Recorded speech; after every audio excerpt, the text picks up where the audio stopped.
행복한 주일 아침입니다. 안녕하세요. 안녕하세요, 권사님. 저희가 같이 이제 서로 축복하고 찬양하면서 나아갈 텐데요. 민집사님하고 제가 태권이를 보면서 아침에 잠시 하나님과 우리의 삶이 아버지와 자녀의 삶인데 임집사님의 모습도 닮고 임집사님의 모습을 닮은 태건이의 모습을 보면서 참 보기 아름다운 것 같아요. 근데 이 시간에 하나님 아버지가 함께 계시고 또 예수님이 함께 계시고 성령님이 함께 계십니다. 우리가 그 자녀로서 아버지와 함께 있는 이 시간이 참 행복하고 단란한 시간이 되지 않을까라는 생각이, 하나님이 그것을 기대하고 우리를 늘 초청하시지 않나 그런 생각이 듭니다. 그래서 이 시간에 서로 여러분 오신 거 환영하고 또 그렇게 또 축복하며 이렇게 나아갔으면 좋겠습니다. 여러분은 하나님의 자녀입니다. 우리는 하나님의 자녀입니다.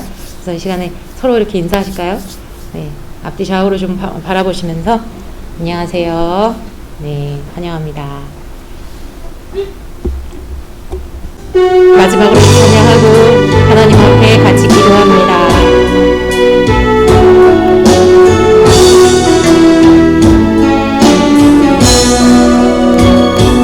난 지극히 작은 자 죄인 중에 괴수 무익한 날 부르셔서 간절한 기대와 소망 부끄럽지 않게 십자가 전케 하셨네.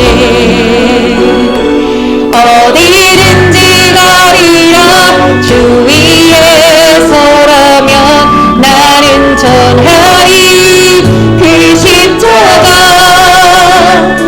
내 몸에 맨 십자가 그 오열의 향기 온 세상 채울 때까지 살아도 주를 위해 죽어도 주를 위해 살아 죽으나 난 주를 가. 십자가야 능력 십자가야 소망 내 안에 주만 사시는 것. 난 지극히 작은 자 죄인 중에 괴수 무익한 날 부르셔서 간절한 기대와 소망 부끄럽지 않게 십자가 전케 하셨네. 내 사랑 주의 십자가. 살아도 주를 위해 살아도 주를 위해 죽어도 주를 위해 살아 죽으나 난 주를 가. 십자가의 능력 십자가의 소망 사시는 것. 난 지극히 작은 자 죄인 중에 괴수 무익한 날 부르셔서 간절한 기대와 소망 부끄럽지 않게 십자가 전케 하셨네. 내 사랑 나의 십자가. 이 시간에 다 같이 기도하십시다. 하나님, 아버지의 딸이고 아버지의 아들인 제가 여기 왔습니다. 아버지, 우리와 함께 있기 원하셔서 이곳에 우리를 불러주셨죠. 그 단란한 가족을 만드셨고 그 안에 함께 사랑하며 나누고 그렇게 살기 위해서, 그 기쁨도 나누고 평강도 나누기 위해서 그렇게 우리를 자녀 삼아 주셨는데, 아버지, 이 시간에 우리가 있는 모습 그대로 흠이 있든 얼룩이 졌든 상처가 있든 있는 모습 그대로 나아갑니다. 믿음의 고백으로, 지금 다 고백할 수 없지만 조금씩 더 믿음으로 나아가기에 하나님 그렇게 정말 주님 이 자리에 왔습니다. 아버지를 향한 사랑을 고백하고 또 주님을 향한 내 마음에 주여 그 깊은 마음에 있는 정말 그 표현으로 하나님 앞에 나아갑니다. 하나님 아시지요? 주여 우리를 받아와 주시옵소서. 하나님 이 시간도 새롭게 하여 주시옵소서. 아버지 우리를 다스려 주시옵소서. 성령 하나님 이 시간에 이곳 가운데 임하여 주셔서 아버지 우리를 새롭게 하여 주시고 특별히 정말 우리를 처음부터 마지막까지 성령 하나님의 인도하심이 없으면 충만함이 없으면 우리가 예비할 수 없음을 고백합니다. 하나님 특별히 이 예배를 방해하고 정말 우리가 집중하며 나아가지 못하도록 하는 모든 어둠의 악한 것들 이 시간 예수 그리스도의 이름으로 정말 주님 대적하며 나아갑니다. 내가 이 시간 예수 그리스도의 이름으로 명하노니 우리가 하나님 앞에 온전히 모든 생각과 마음을 사로잡아 복종하며 나아가지 못하도록 하고 하나님의 주신 사랑을 느끼지 못하도록 이 가운데 방해하려고 하는 모든 악하고 더러운 것들 예수 그리스도의 이름으로 명하노니 이 시간에 결박을 받고 떠나가 있을지어다. 하나님이 이 시간을 성령으로 저 친히 다스려 주시사 아버지 임재로 우리 가운데 말씀하여 주시고 하나님의 놀라운 사랑이 마음에서부터 쏟아나오는 사랑이 각 사람을 돕고 아버지 오늘도 우리를 신성케 하며 새롭게 하며 우리 죄를 깨끗이 하고 우리의 상처를 씻어주시고 우리에게 힘을 주시고 아버지 때문에 오늘도 삶맛을 느끼고 하나님 때문에 오늘도 힘을 얻고 하나님 우리가 나아가는 시간이 될 수 있도록 도와주옵소서. 무엇보다도 아버지 하나님의 영광이 가운데 임하기를 기도합니다. 하나님의 거룩하심을 임하기를 기도합니다. 그래서 각 사람을 거룩하게 하여 주옵소서. 아버지 우리가 숫자에 연연하지 말라고 주님 분명히 말씀하셨고 하나님의 거룩하심이 아버지 예배가 성공해야 되는 교회라고 말씀하셨는데 하나님 우리 안에 하나님 부족한 모습들을 용서하여 주시고 진정 하나님 이것 가운데 말씀하셔서 하나님 혼내야 될 것을 혼내주시고 우리 마음에 찔림이 있을 것들은 찔리게 도와주시고 그래서 아버지 앞에 우리 마음에 병든 부분들이 고침받게 도와주시고 새롭게 될 수 있도록 주여 역사하여 주시옵소서. 하나님 아버지의 마음을 찢어 하나님 다시 한번 하나님 앞에 정말 열고 하나님 앞에 나아가기 원합니다. 주의 시간에 주의 아들을 통하여 말씀하실 때에도 하나님 이제 성령으로 강하게 말씀하여 주시고 하나님 오늘도 주님을 만나기 위하여 오는 이곳에 우리만의 잔치로 끝나지 않게 도와주시고 정말 하나님이 나타나 역사하시고 하나님 앞에 정말 우리 마음으로 두렵고 떨림으로 하나님을 만나는 시간 될 수 있도록 주의 역사하여 주시옵소서. 하나님 아버지 처음부터 마지막까지 하나님이 교회를 향한 주님의 마음을 분명히 알게 도와주시옵소서. 이 시간도 주님 앞에 올려드리오니 사랑하는 아버지여 주님이 친히 이끌어주시고 역사하여 주시고 영광 받아 주시옵소서. 모든 말씀을 살아계신 우리 주 예수 그리스도 그 존귀하신 이름으로 기도합니다.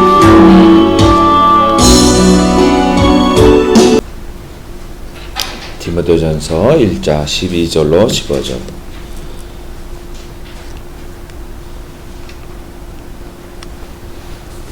함께 교독하십니다.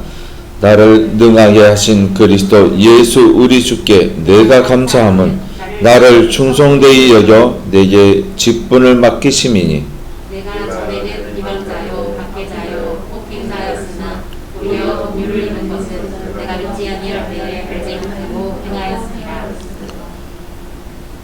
우리 주의 은혜가 그리스도 예수 안에 있는 믿음과 사랑과 함께 넘치도록 풍성하였도다. 믿보다 모든 사람이 받을 만한 이 말이요 그리스도 예수께서 죄인을 구원하시려고 세상에 임하셨다 하였도다. 죄인 중에 내가 괴순이라.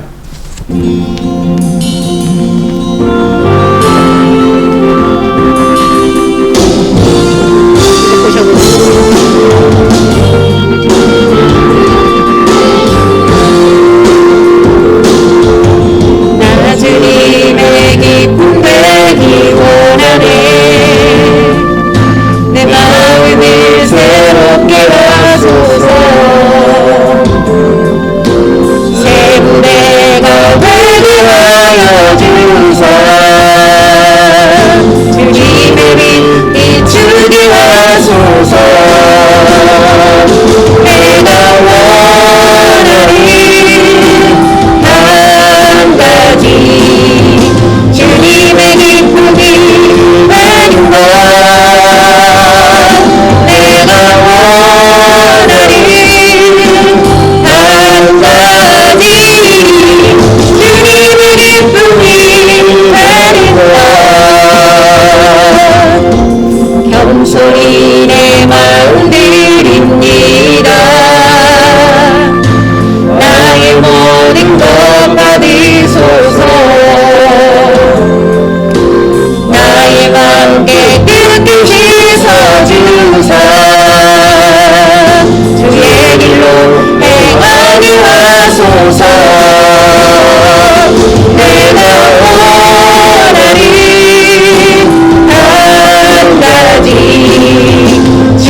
할렐루야. 예. 오늘 저기 민 자매님하고 우리 조 집사님하고 빠지셨네요. 예. 연락이 없어서 오실 줄 알았는데 일이 있었나 봅니다. 추워졌어요. 그죠? 많이 추워졌어요. 오늘 아침 새벽에 보니까 영하 1도더라고요. 이거 뭐 겨울 월동 준비를 해야 되나 싶어요. 그렇지 않아도 어제 그저께 우리 강 집사님하고 윤 집사님하고 잠깐 이제 얘기 나눴는데 우리 월동 준비를 해야 되겠죠? 그래서 11월 중旬정도에 김장을 할까 그런 생각 중인데 이따가 잠시 한번 이야기 한번 나눠보도록 하겠습니다.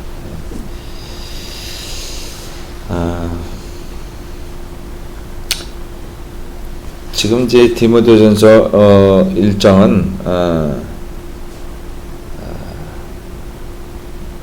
사도 바울이 이제 거의 이제 마지막 자기의 죽을 날이 가까워 옴을 느끼고 하나님께서 주시는 은혜의 말씀을 쫓아서 그 아들 디모데에게 전하는 말씀이에요. 유언과 같이 전하는 아주 귀중한 보석 같은 말씀이세요. 사람이 매 오랜 평생을 살다 보면 자기의 인생을 돌아보면서 또 회개할 것이 있으면 회개하고 돌아보면서 아쉬웠던 것들을 회상하고 그러잖아요. 똑같아요. 그래서 이 사도 바울도 아들 디모데에게 이렇게 자기가 정말 중요한 이야기를 전달하는 편지를 쓰게 된 거예요. 그래서 지금 12절에 보면 다시 한번 읽어볼게요.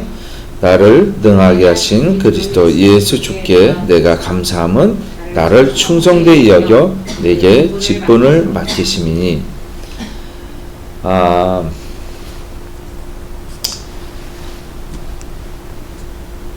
나를 능하게 하셨다. 이 말은 이미 검증이 될 만한 사람들은 다 검증이 됐기 때문에 과연 내가 정말 복음을 전할 때 엄청난 이적과 기저와 표적이 있었는데 이것이 아니라 내가 나된 것을, 다시 말하면 내가 지금의 이렇게 나된 것, 그것을 말하는 것이에요. 능하게 했다는 것이 우리가 무슨 능력을 행했다 이런 자랑을 하기 위해서 그런 사도 바울이 아니에요. 내가 나된 것은 어떻게 해요? 주의 은혜다 이렇게 말하는 사도 바울이에요. 그래서 내가 나됐다는 표현은 뭐냐면 우리가 지금 이제 15절에 보면 내가 죄인 중에 괴수다 이렇게 얘기해요. 내가 능하게 된 것은 이것은 능력이 있는 데가 아니라 과거에 내가 어떻게 살았는지 너희가 전부 다 알고 있지 않느냐. 그랬던 사람이 내가 주님의 은혜를 입어서 정말 아름다운 덕을 선포하러 다니지 않았느냐. 정말 그럴 수조차 없는 내가 그렇게 됐다는 것이 하나님의 은혜다. 그래서 그분께 감사한다. 그 말이에요. 그래서 사도 바울이 그 험난한 여정도 마다하지 않고 돌아다녔어요. 사실 여러분 잘 아시죠? 우리가 이제 사도행전 시작할 때 바로 나오는 장면이에요. 그죠? 누가 돌려 쳐 죽습니까? 집사 한 분인데 스데반 집사. 스데반 집사 한 분이 복음을 전했다는 이유로 돌로 정죄를 당합니다. 당연히 이것은 율법에 의한 거예요. 돌로 쳐 죽이는 거죠. 하나님을 능멸하고, 그죠? 하나님의 말씀을 어겼다. 그래서 정죄, 즉 죄를 정해서 율법에 정한 죄로서 스데반 집사를 돌로 쳐 죽이는 거예요. 그게 이스라엘 백성이에요. 그런데 여기 우리가 12절 읽었던 앞절에 보면은 율법이 왜 주어졌는지 아느냐. 율법은 의롭게 되기 위해서 된 것이 아니라 죄인을 정해서 벌하기 위해서 율법을 만들었다. 죄 정죄하기 위해서 율법을 만들었다고 분명히 이야기하고 있어요. 그러니까 율법에 해당되는 자들이 요 앞절에 한번 우리 볼게요. 자, 9절, 10절 이렇게 있습니다. 시작. 알 것은 이것이니 율법은 옳은 사람을 위하여 세운 것이 아니요 오직 불법한 자와 복종하지 아니하는 자와 경건하지 아니한 자와 죄인과 거룩하지 아니한 자와 명령된 자와 아버지를 죽이는 자와 어머니를 죽이는 자와 살인하는 자며 음행하는 자와 남색하는 자와 인신매매를 하는 자와 거짓말하는 자와 거짓 맹세하는 자와 기타 바른 교훈을 거스르는 자를 위함이니 분명히 이야기하고 있어요. 율법은 그래서 주어지는 것이에요. 그 율법에 속하는 자가 누구예요? 우리란 말이에요. 우리 이스라엘 백성도 마찬가지예요. 아담과 하와도 마찬가지인 거예요. 그러나 이 율법이 세워지기 전에 아담과 하와는 뭐예요? 율법이 생기기 전에 살았잖아요. 그래서 해당되지 않는다 이렇게 말하는 사람이 있어요. 근데 전혀 그렇지 않죠. 네. 창세기 2장 17절에 보면 먼저 그거 따먹지 마. 너네 죽을 거야. 너네 죽어. 죽는다는 건 뭐예요? 그 열매를 따먹으면 죽는다는 게 뭐예요?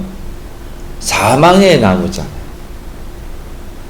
선악을 알게 하는 나무는 이 의미가 무엇이냐? 그 열매를 따먹어서 이들이 눈이 밝아진 게 아니에요. 눈이 밝아졌다는 표현을 잘 들으셔야 되는데 성경은 긴장하면서 봐야 될 대목들이 있어요. 굉장히 중요합니다. 눈이 밝아졌다는데 하나님처럼 될 것 같은데 왜 그것을 죄라고 하지? 왜 죄일까요? 이 열매를 따먹어서가 아니라 2장 17절의 말씀을 어겼기 때문이에요. 하나님의 말씀을 순종하지 않았다. 하나님께서는 맹정하고 강요하지 않았어요. 내가 너를 죽일 거야가 아니라 너희 스스로 결정해. 사망의 선악과의 열매는 사망의 열매나 마찬가지인 거예요. 그 말씀 따먹으면 너네 죽을 거야. 이 말씀을 따르지 않았잖아요. 이게 불순종이란 말이에요. 이것이 그래서 선악과가 사망의 과실이 되는 이유예요. 그러면 그 열매를 따먹어서 우리 눈이 밝아졌느냐? 자, 우리 눈이 밝아졌다는 게 뭐냐면 죄를 알게 되는 거예요. 죄를. 거역하는 법. 하나님의 말씀을 거역하는 것들. 이것이 우리 속에 들어와서 눈이 밝아졌다는 게 뭐냐? 자기의 이기심이 밝아졌다는 거예요. 그래서 죽은 거예요. 이 원죄라는 것을 통해서 이미 그 속성을 알게 되면 우리는 교회 다닐 이유가 없어요. 알면 그것을 믿음이라고 해요. 그 믿음을 얼마나 지키기 힘든데 이래서 성경이 쓰여진 거란 말이에요.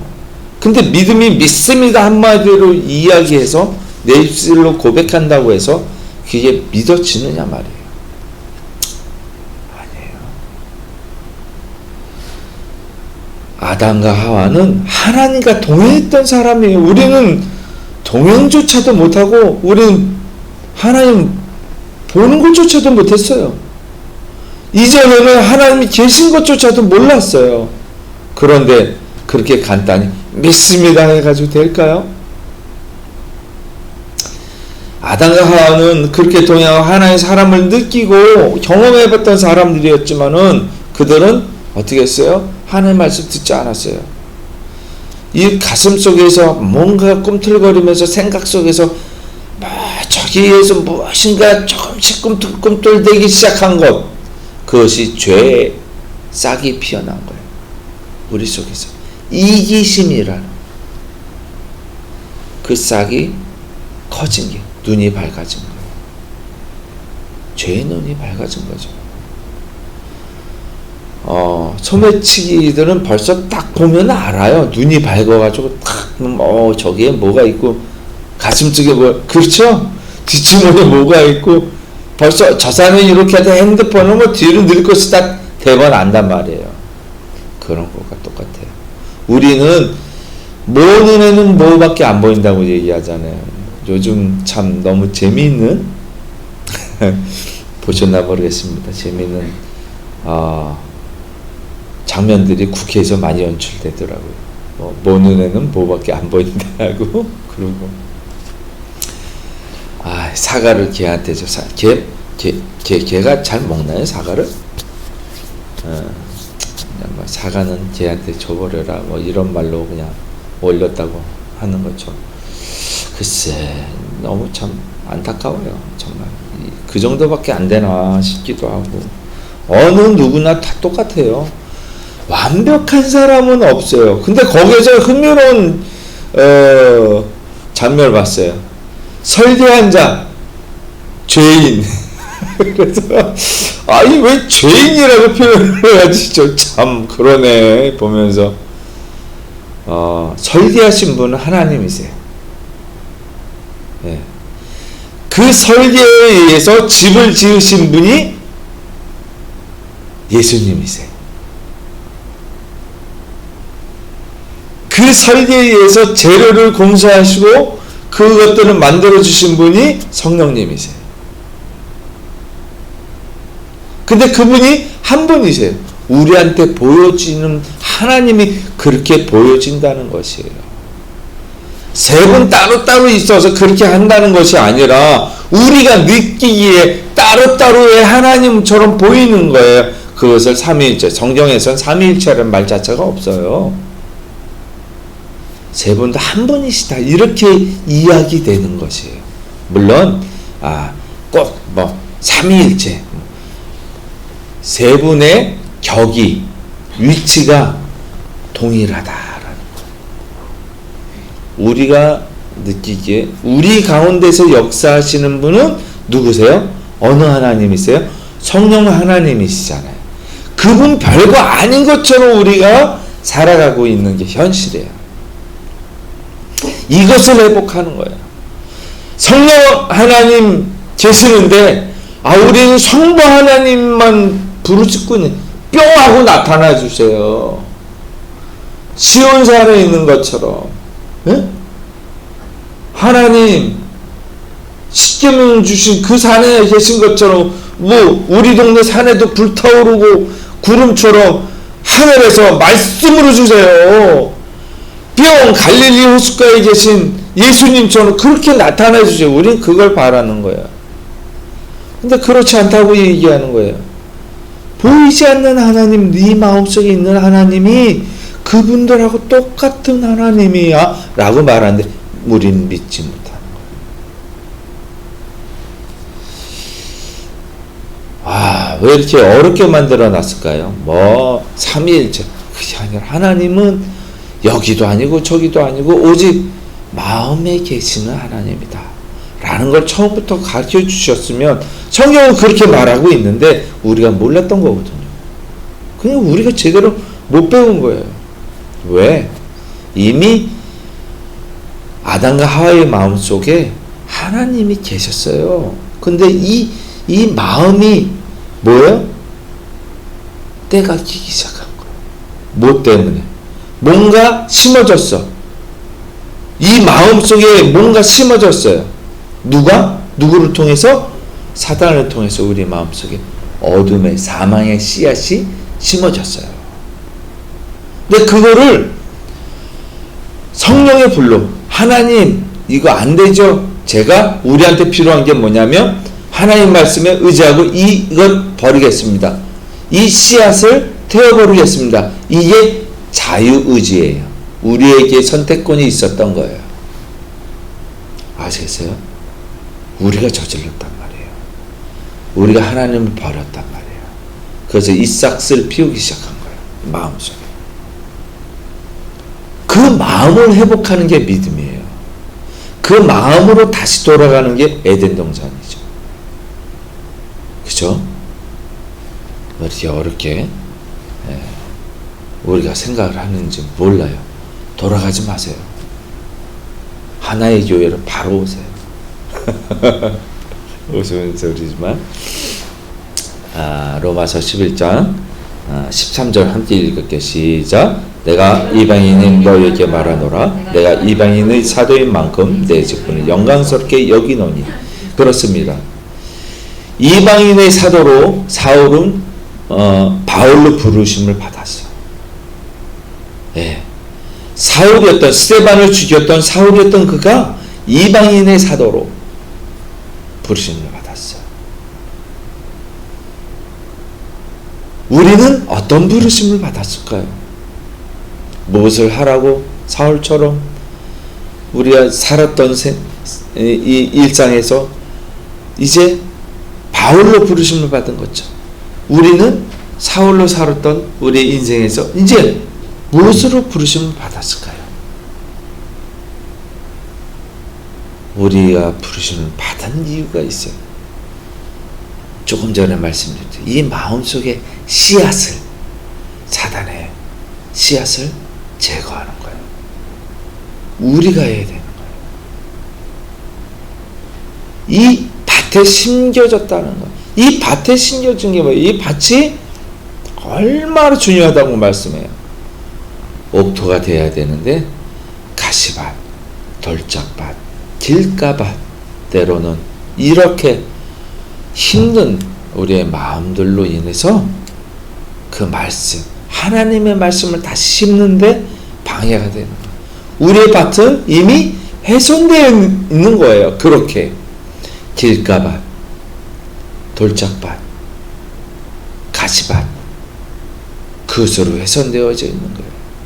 그래서 우리가 무엇을 심기 위해서 옥토로 바꾸는 거예요? 하나님의 말씀을 씌워서 심기 위해서 회복하는 거예요.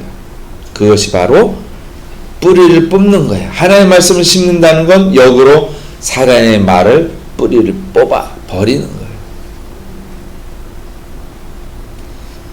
우리가 거기에서부터 쓴뿌리가 난다고 하잖아요. 그 쓴뿌리가 하나님과 같이 될 수 있는데 참 왜 내가 그럴 수 있다라고 착각하는, 우리가 할 일과 하나님이 하시는 역할과 달라요. 피조물이라고 위격이 밑에 떨어져 가지고, 왜 우리를 예수님이 형제라 말씀하셨어요. 아니 하나님과 동격이요로 말했다니까요. 형제는 동격이에요. 그래요 안 그래요? 너무 착각하는 거. 우리는 뭐냐면 지위 고하를 따지는 우리가 잣대가 있는 거예요. 이게 사단의 말이 지금 사단의 가치관이 우리 마음속에, 생각 속에 꽉 차 있는 거예요.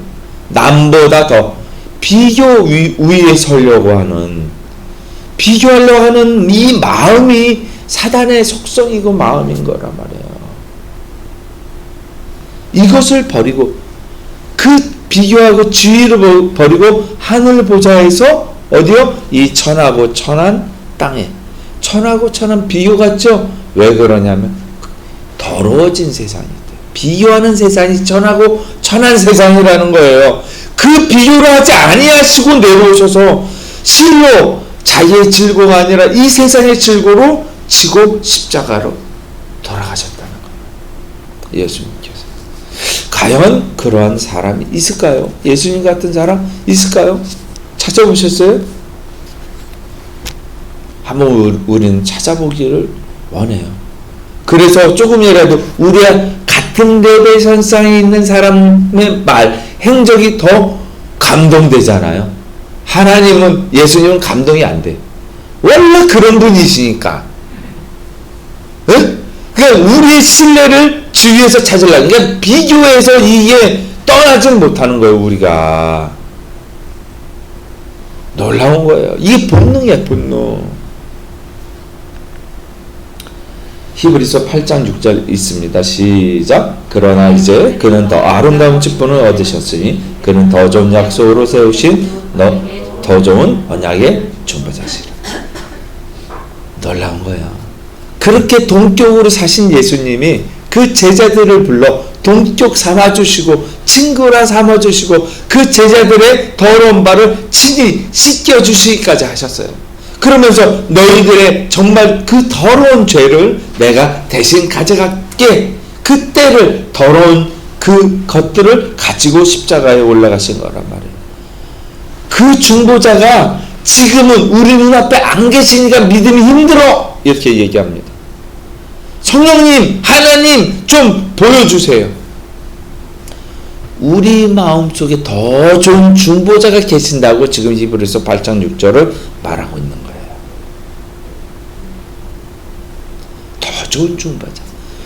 네가 어디로 가든지 내가 너와 함께 하리라를 이루고 계시는 하나님이시란 말이에요. 이 말이 백성 삼기 위해서 택한 어느 사람 한 사람에게 준 것이 아니라 3대에 걸쳐서 똑같이 하나님 말씀하십니다. 아브라함, 이삭, 야곱에게, 그리고 그 하나님 말씀을 믿는 후손들에게, 그 하나님 말씀을 따르는 민족들이 전한 복음을 믿는 자들 우리에게까지. 놀랍죠? 근데 우리가 멀리 있다고 생각하는 거예요. 너가 어디로 가든지 너와 함께 하리라. 불 가운데 지날지라도 내가 너와 함께 할게. 사망의 골짜기를 다닐지라도 내가 너와 함께 할게. 근데 이렇게 함께 하시겠다는 하나님을 우린 아니요, 함께 하고 계시는 줄 모르고 아니요 이렇게 눈사람 모양으로 사람 모양으로 멀리 힘들게 어렵게 굉장히 높으신 분으로는 오시지 말고 우리 착각하는 거예요. 내 안에 동격으로 계신단 말이에요. 내 안에 얼마나 천한 이 더러운 몸에, 죄인의 몸에 들어와 계시는데 그거를 모르는 거예요. 우리가 더 좋은 중보자가 계시는데 여기에 발동을 걸어야 되는데 발동 거는 법을 모르는 거예요. 그래서 부르심을 받은 우리는 무엇을 하느냐면, 자, 우리와 함께 하시는 주님의 말씀을 거역했었잖아요. 왜? 그분이 높은 데 있어서 이래라 저래라 시키시는 분이 아니었었단 말이에요. 누가 잘못했어요? 그 힌트를 주셨는데 그 말씀을 거부했잖아요. 근데 하나님께서 그럼에도 불구하고 그래도 졸졸졸졸 그 죄인들을 쫓아다니시는 거예요. 친구하자. 내가 너를 사랑하노라. 내가 너희를 사랑한다. 친구하자. 같이 살자. 근데 우리는 왕궁에 계세요. 저 높은 왕궁에 계세요. 그냥 제가 알아서 할게요. 우리가 그렇게 하고 있는 거예요. 지금 이 세상은 바로 그것을 표현하는 거예요. 하나님 왕궁에 교회 오면 거룩하고 목사님 대단히 높으신 분, 정말 잘못하는 거예요. 교회가 뭐 하는 거예요? 그게 예수님은, 하나님은 그렇게 하시지 않았잖아요. 착각하는 거예요. 우리가 왜 그렇게 만들어야 돼요? 그래서 저는 항상 이야기하는 게, 글로도 얘기하죠. 종교 지도자들처럼 악한 것이 없는 거예요. 지도자라는 것은 섬기는 자, 우리의 위격에서 굳이 따지자면 보다 더 떨어지고 섬기려고 주님이 그렇게 하셨는데 스스로 높은 자리에 앉는다고 이야기하잖아요. 성경에서. 그죠? 본절 13절 계속해서 읽을게요. 시작. 내가 전에는 비방자여 박해자여 폭행자였으나 도리어 공효를 입은 것은 내가 믿지 아니할 때에 알지 못하고 행하였음이라. 14절. 우리 주의 은혜가 그리스도 예수 안에 있는 믿음과 사랑과 함께 넘치도록 풍성하였도다. 아멘. 그전에는 이렇게 살았었단 말이에요. 그전에는 우리가 이렇게 잘못을 저질렀단 말이에요. 바울의 고백처럼 우리도 똑같이 고백이 나와야 되는 거예요. 그래서 우리가 내린 결론이 뭐예요? 부르심을 받았다라는, 부르시는 분이 계시잖아요. 우리 스스로 온 게 아니에요. 얘야 이리 오너라.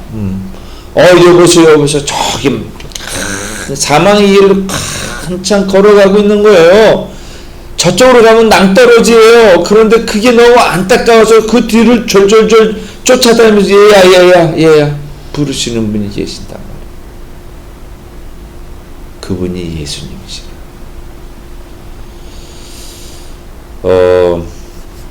어떻게 살아갈까요? 그래서 그분의 말씀을 살아갈까요? 우리의 길은 사망의 길이에요. 말할 필요 없어요. 그냥 살아간다는 건 사망의 길이에요. 구원 못 받습니다. 이대로 살다간 육체가 쇠함과 같이 영도 죽습니다. 죽는다는 건 영벌에 처해진다는 거예요. 불구덩이에 들어간다는 거예요. 그것을 보고 가만히 있지 못하시는 분이 계시는데 우리는 그 말을 들으려고 하지 않아요. 2차 대전 당시에 일본이 미국의 진주만을 공습합니다. 그죠?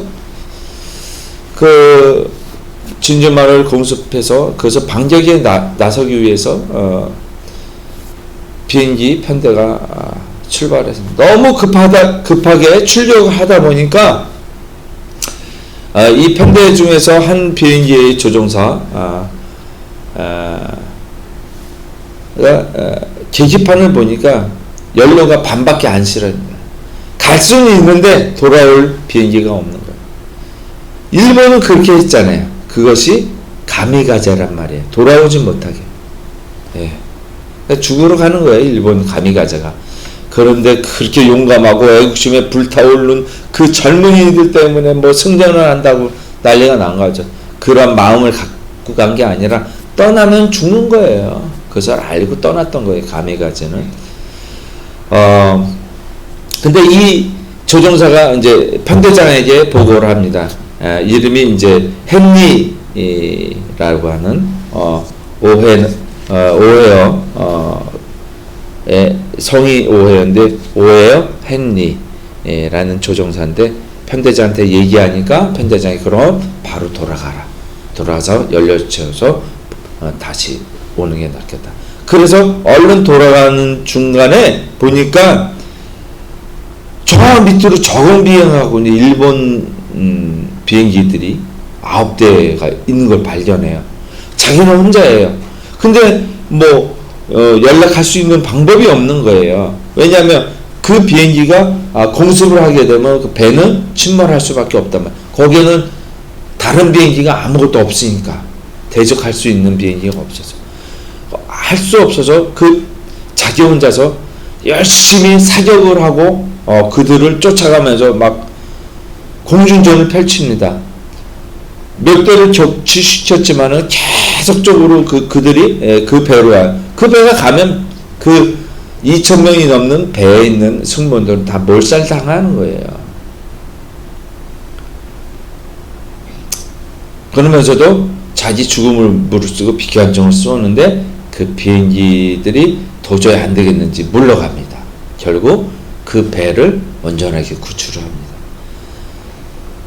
이 비행기가 그래서 그 항공모함이죠. 그 배에 이제 다시 도착을 했는데 나중에 도착해서 보니까 뭐 완전히 뭐 혼이 빠져 있고 그 정도의 어떤 그런 상태겠죠. 전투를 했으니까. 근데 탄환이 한 발밖에 안 맞았대요. 이 비행기는. 그러니까 죽을 각오를 싸워서 그 배를 구출했던 굉장히 용감한 의인인 거죠. 헨리가 그래서 표창을 받습니다. 훈장을 받습니다. 근데 1년 뒤에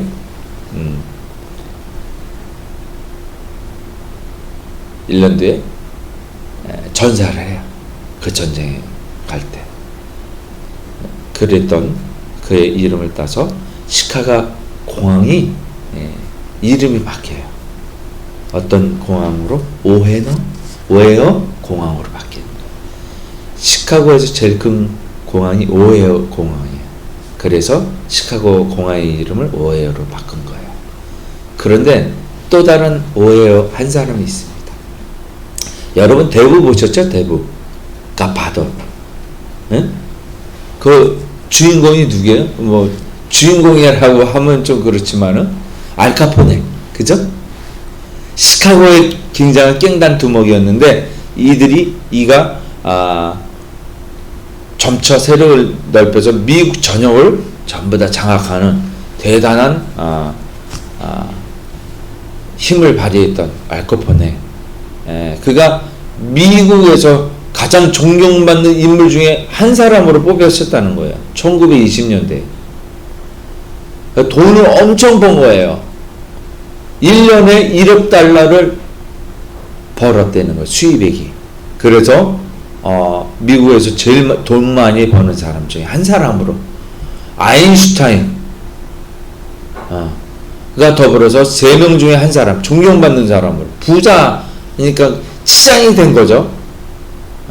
깽단 두목이었지만. 근데 왜 이 사람이 존경을 받을 수 있었냐면 그의 뒤치다거리를 해주고 그의 잘못된 것들을 다 이렇게 법적으로 서포트해주는 변호사가 있었어요. 이 변호사가 그의 것들을 전부 다 말끔히.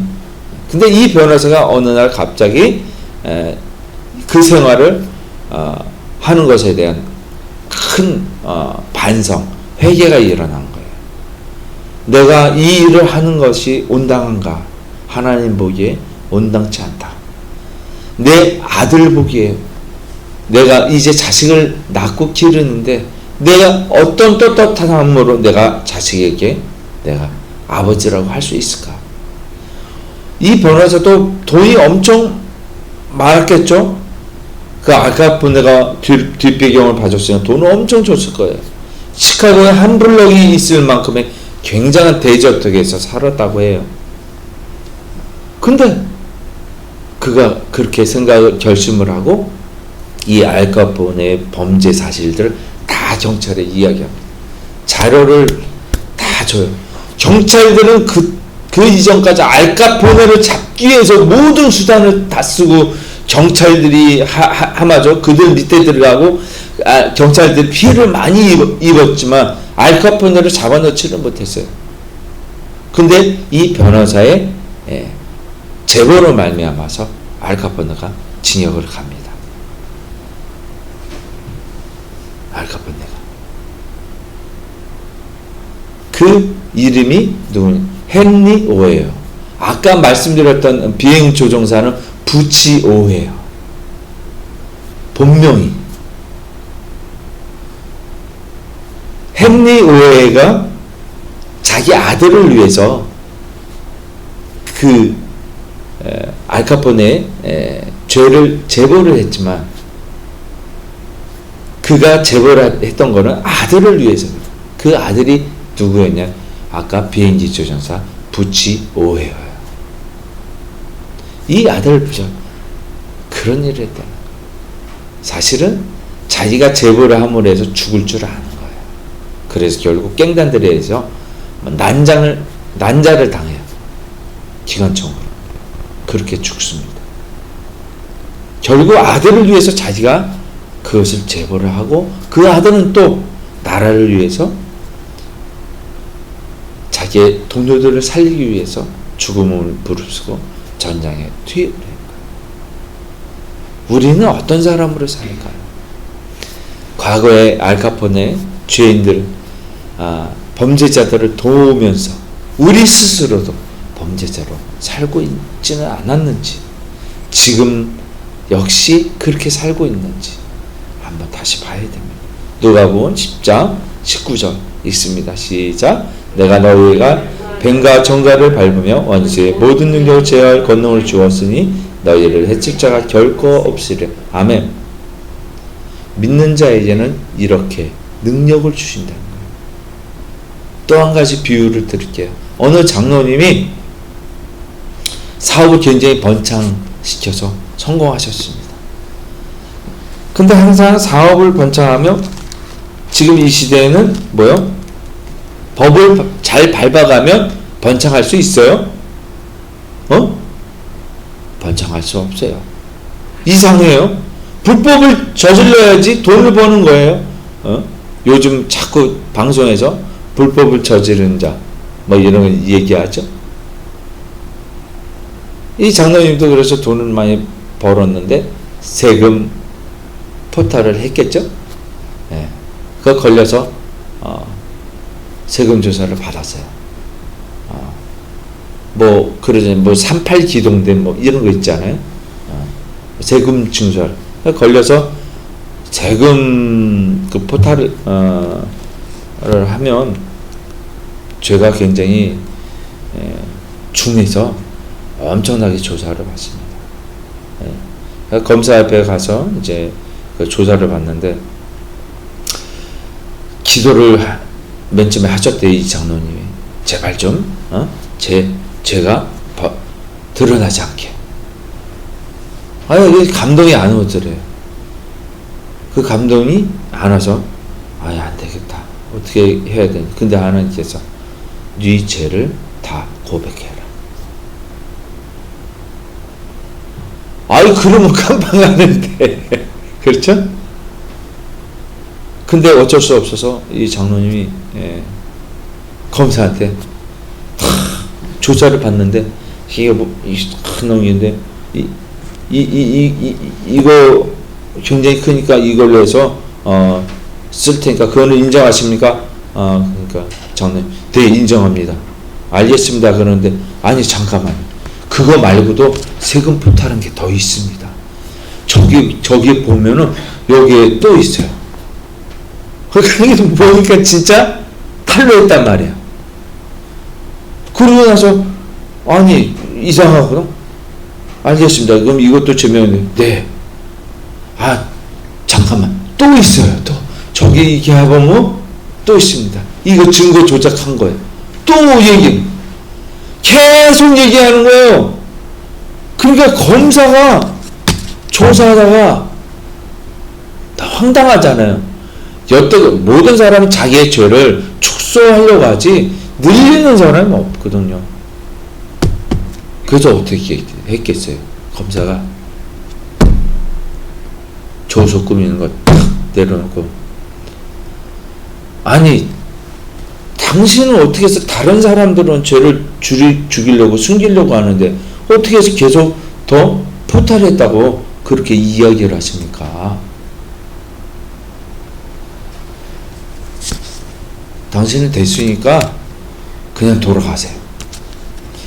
내가 보아하니 이제부터는 죄를 지었을 때를 이제부터는 죄를 지을 사람이 아닌 것 같습니다. 그냥 돌아가세요. 기소유예로 그냥 돌아가세요. 싫어요. 장 목사님이 속하던 장로님이세요. 놀라운 역사예요. 이게 바로 어떻게 해요? 다시 한번 읽을게요. 누가복음 10장 19절 시작. 내가 너희에게 뱀과 정갈을 밟으며 원수의 모든 능력을 제어할 권능을 주었으니 너희를 해칠 자가 결코 없어.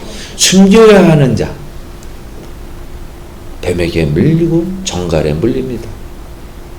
드러내는 자 하나님께 죄를 고백하는 자 하나님께서 사실 재판관이시기 때문에 하나님 풀어주세요.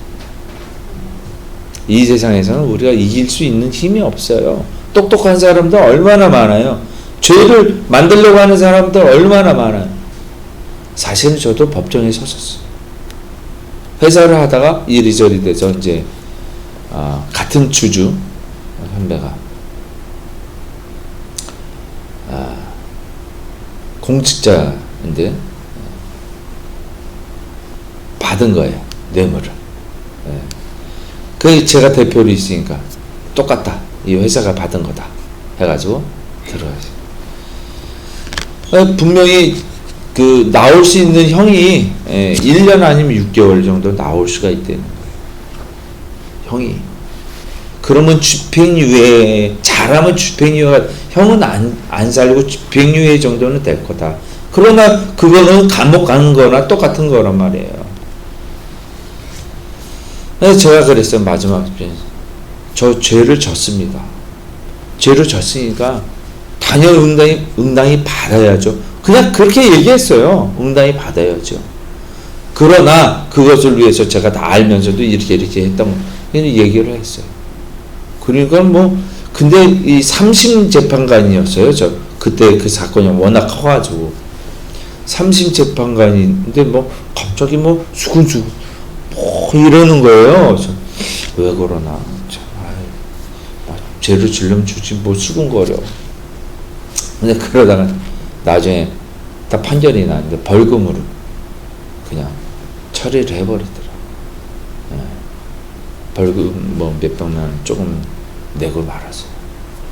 어쨌든 범죄자예요. 저는 죄인 중에 괴수예요. 그런 말씀으로 위로하시기 바랍니다. 여러분들은 그런 거 없잖아요. 데살로니가전서 3장 9절 시작. 우리에게 권리가 없는 것이 아니요 오직 스스로 너에게 본을 보여 우리를 본받게 하려 함이라. 오직 스스로 우리에게 본을 보였다. 우리도 스스로에게 본을 보이는 사람이 되기를 원합니다. 우리 죄를 나타내는 것을 부끄러워하지 마세요. 겁내하지 마세요. 저도 죄를 숨기려고 하는 자예요. 숨으려 하는 자, 숨기려 하는 자. 이 세상에서 요즘 계속 화두로 떠오르고 있는 말들이 있잖아요. 청문회하고 또 국감한다고 그래가지고 힘들죠. 디도서 읽습니다. 3장 7절 시작. 우리로 그의 은혜를 입어 의롭다 하심을 얻어 영생의 소망을 따라 상속자가 되게 하려 하시며. 그래서 이런 말씀을 하시는 거예요. 상속자가 되게 하기 위해서 진실하라. 너희 마음을 속이려고 스스로 만홀히 여긴다는, 하나님을 만홀히 업신 여긴다는, 그게 뭐예요? 우리 속에 계시는, 우리 마음을 속이면 하나님을 속이는 거라. 그거를 우리 제1계명을 범하는 거예요. 하나님 주신 말씀입니다. 그러니까 우리가 왜 착각하고 있냐면 하나님 멀리 계시다 생각하는 거예요. 우리 모른다고 생각하는 거예요. 하나님 모르시네. 우리 마음에 지금 같이 보고, 우리 눈으로 보고 계시고 우리 마음속으로 생각하고 있는, 같이 느끼고 계시는데 우린 모르는 거예요. 8절 계속해서 있습니다. 시작. 이 말이 미쁘다다. 원하건대 너는 이 여러 것에 대하여 굳세게 말하라. 이는 하나님 믿는 자들로 하여금 조심하여 선한 일을 힘쓰게 하려 함이라. 이것은 아름다우며 사람들에게 유익하냐. 얼마나 아름다운 말이에요. 정말 얼마나 아름다워요. 주님이 그러셨다는 거예요. 우리를 아름답게 하시고 그 아름다움으로 선포하게 하시는 거예요. 우리를 통해서, 우리 육체를 통해서. 하나님 너무 감사할 수밖에 없는 이유 중에 하나입니다. 할렐루야. 네. 본문 15절 읽을게요. 시작. 미쁘다 모든 사람이 받을 만한 이 말이요 그리스도 예수께서 죄인을 구원하시려고 세상에 임하셨다 하였다.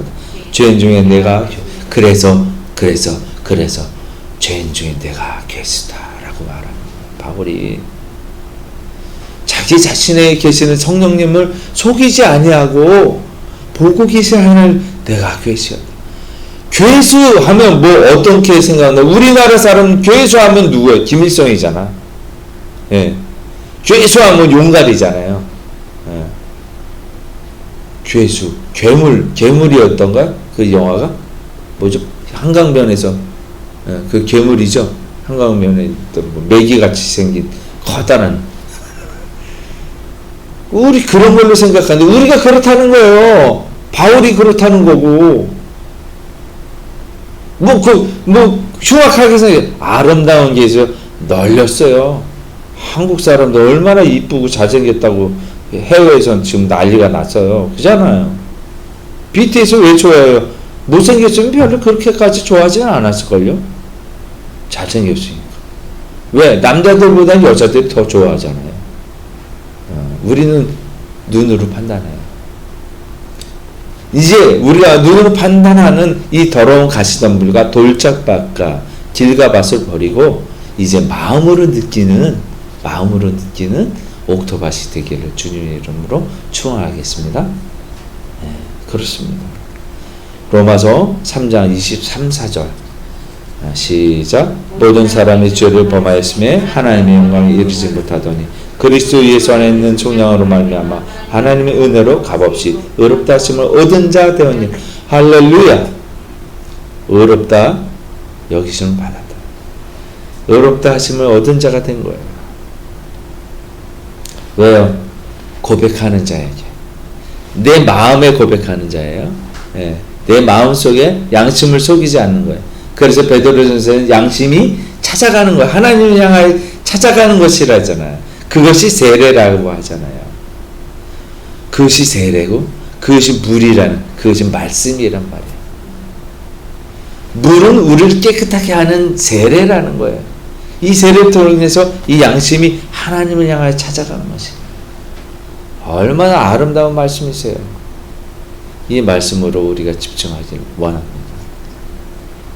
마지막으로 우리가 우리의 말씀을 하나님께서 주셨는데 이거예요. 의로운 자가 되기를 원하느냐? 죄를 고백하라. 병 낫기를 원하느냐? 서로 고백하라. 서로 고백하라는 말은 내가 너를 위해서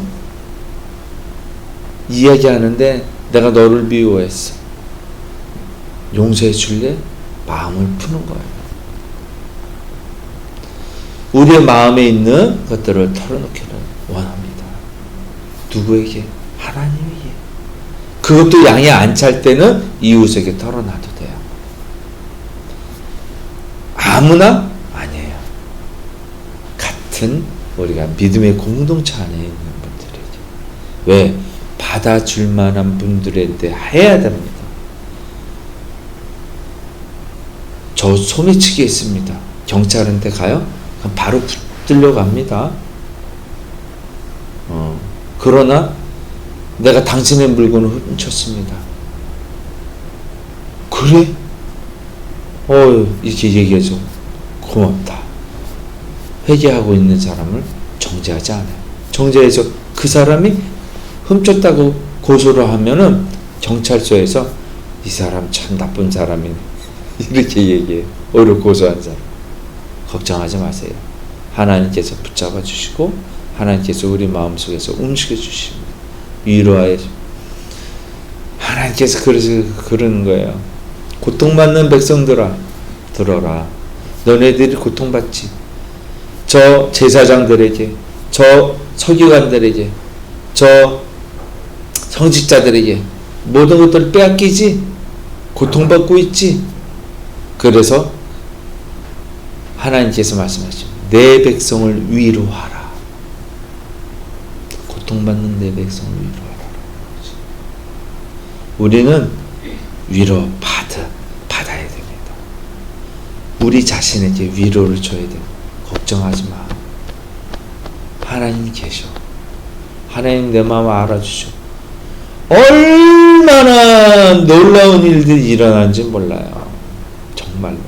하나님께서 그렇게 하십니다. 우리가 무엇을 하다가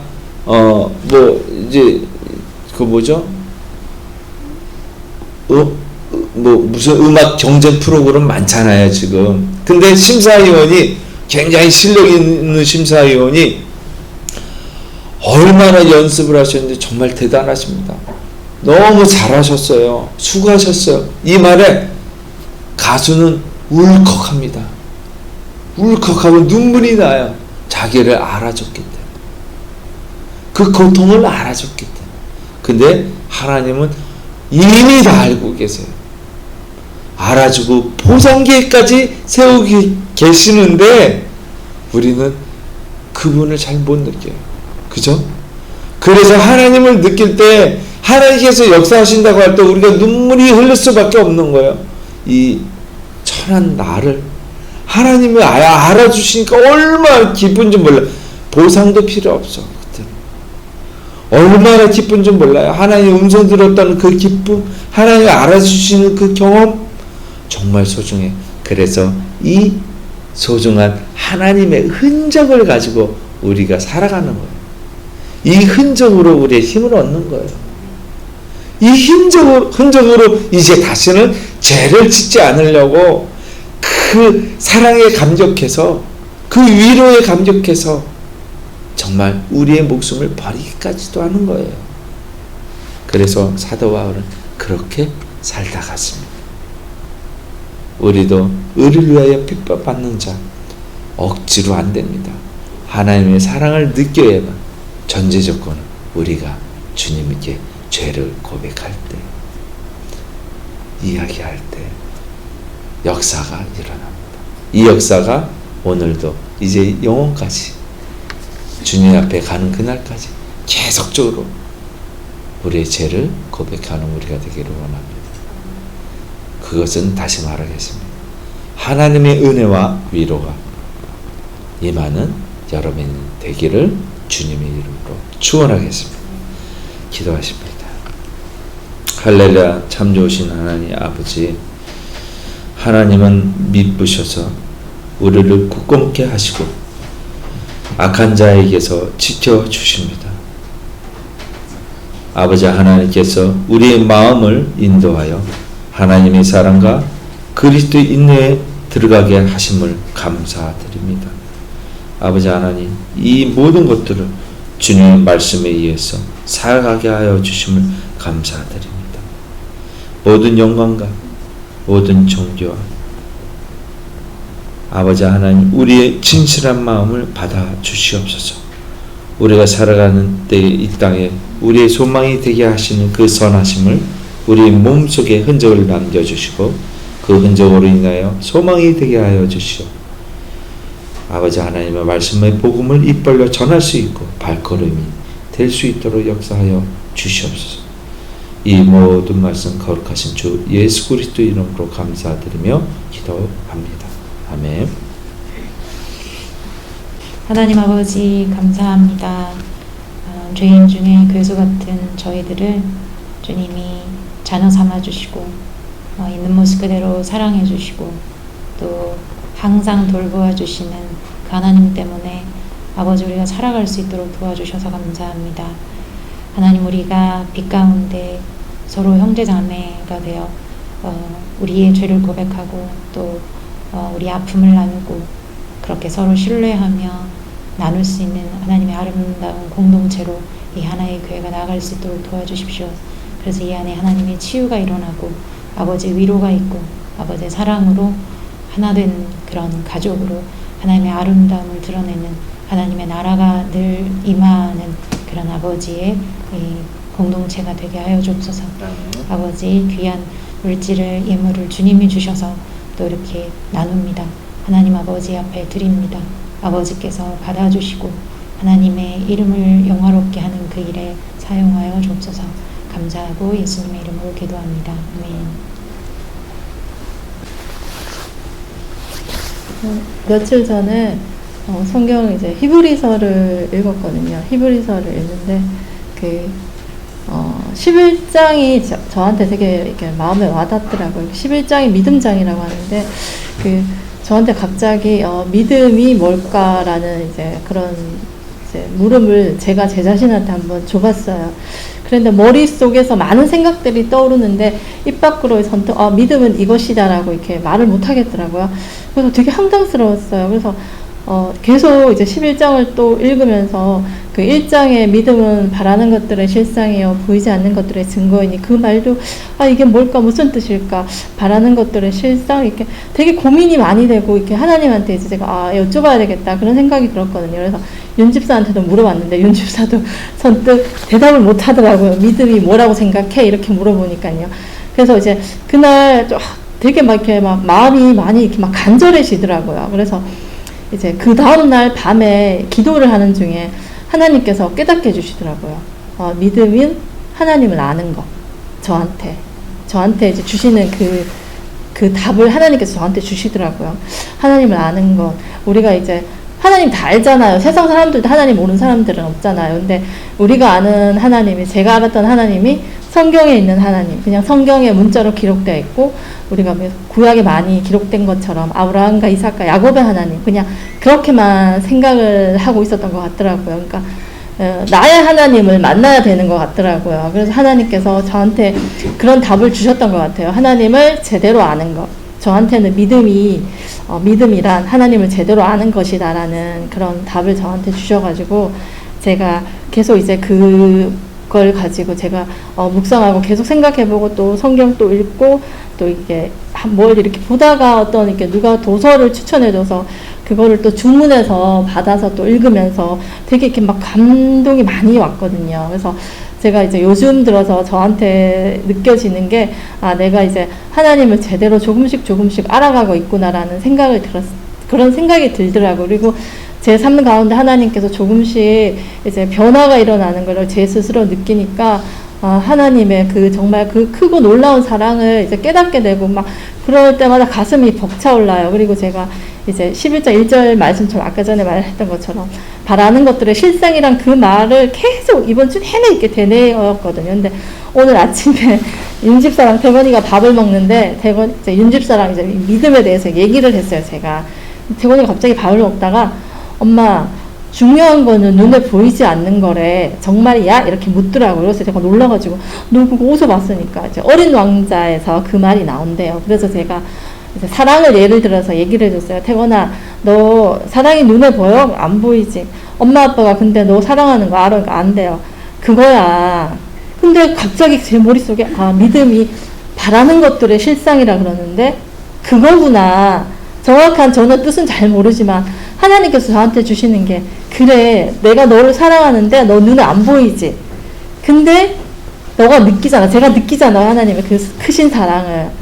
그러니까 그게 저한테는 그 바라는 것들의 실상이라는 게 머릿속에 딱 스치는 거예요. 그래서 윤집사한테 제가 그랬거든요. 태건이의 입을 통해서 하나님께서 당신한테 주시는 말씀이네, 이렇게 얘기를 했어요, 제가. 그래서 그냥 제가 여러분한테 이렇게 고백을 하는 거지만, 제가 특별히 윤집사한테 오늘 아침에 내가 오늘 믿음에 대한 이제 답을 얻었어. 그러니까 뭔데? 그래서 이따가 잘 들어봐. 집중해서 잘 들어. 그래서 제가 윤집사한테 하고 싶은 말이, 하나님이 저의 입을 통해서 윤집사한테 얘기하는 거라고 저는 이렇게 확신합니다. 그리고, 남편이 그냥 제가 얘기하니까 그냥, 그래, 말로는 그렇지. 근데 복도 받고 싶어. 이렇게 얘기를 하더라고요. 근데 본인은 하나님한테 그렇게 가지 않잖아요. 우리가 자식을 키울 때도, 자식이 물론 다 이쁘긴 하지만, 말 안 듣고 말썽 부리고 막 이런 자식은 솔직히, 막 어떨 때는 막 혼내주고 싶고 때리고 싶고 미운 감정이 들 때 있거든요. 저도 애들 키우지만, 말 안 듣고 이럴 때는 정말 믿고, 진짜 쟤는 떡도 하나도 주기 싫다. 미운 놈 떡 하나 더 주나. 저는 안 그렇더라고요. 하나님 마음도 똑같은 것 같아요. 그래서 저는 이게 오늘 저의 말이 윤집사한테 조금은 찔림이 되고 좀 깊이 생각할 수 있는 그런 좀 기회가 되었으면 좋겠습니다. 가죠.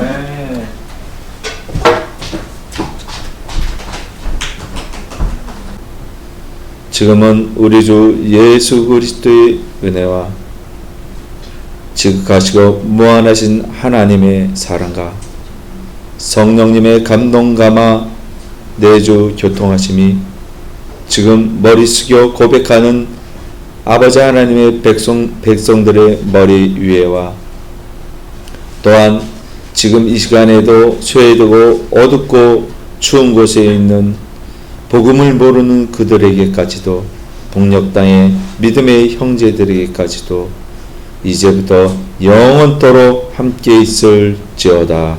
아멘.